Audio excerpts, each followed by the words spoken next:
مال کا ہے کہ اگر حرام مال اگر ہم استعمال کریں گے تو پھر اللہ رب العزت ہم سے ناراض ہو جائیں گے، اور اللہ رب العزت جب کسی سے ناراض ہوتے ہیں تو پھر اس کے گھر بار نہیں چھینتے، بلکہ اللہ رب العزت سجدے کی توفیق اس سے چھین لیتے ہیں۔ اللہ کے نبی علیہ الصلوۃ والسلام نے ارشاد فرمایا، اور جتنا ہم پاکیزہ اور حلال رزق کھائیں گے اتنا ہی عبادتوں میں ہماری لذت پیدا ہوگی اور عبادت کرنے میں دل لگے گا۔ اور یہ حلال مال کا کھانا اور حلال مال کھانے کے لیے یہ کتنی بڑی چیز ہے اور کتنی اہمیت والی چیز ہے کہ اللہ رب العزت نے انبیاء کرام علیہم الصلوۃ والسلام کو ارشاد فرمایا، یا ایھا الرسل کلوا من الطیبات واعملوا صالحا، کہ انبیاء کی جماعت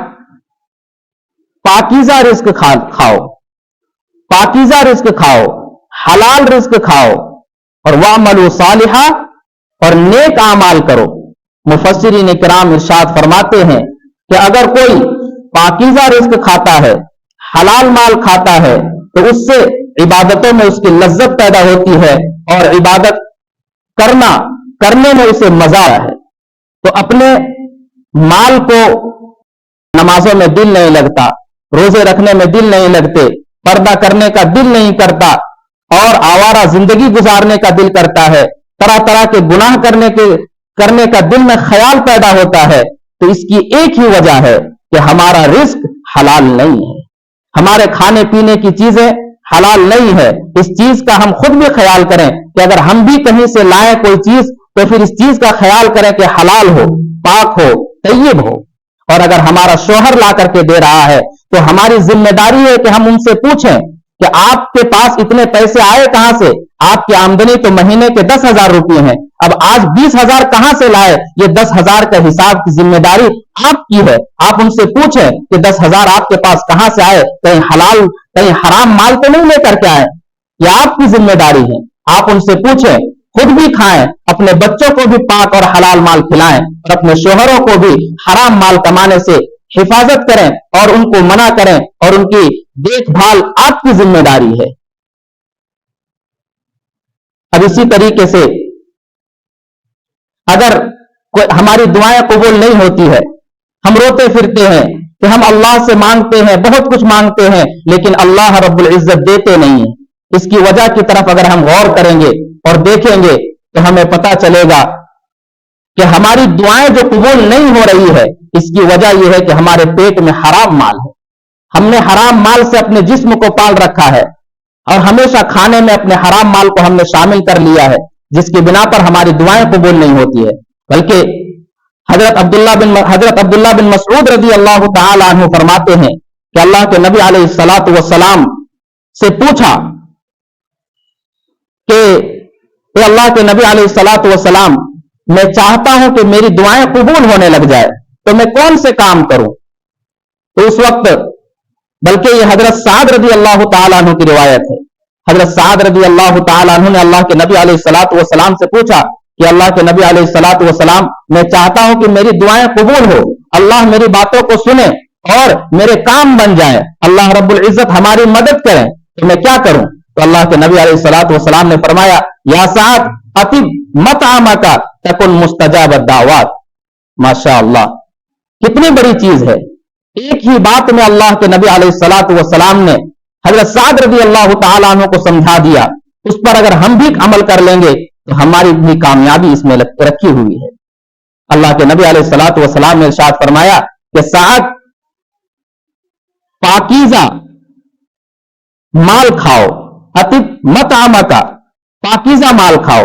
حلال مال کھاؤ، تکن مستجاب الدعوات، تم مستجاب الدعوات بن جاؤ گے، یعنی تمہاری دعائیں قبول ہونے لگ جائے گی۔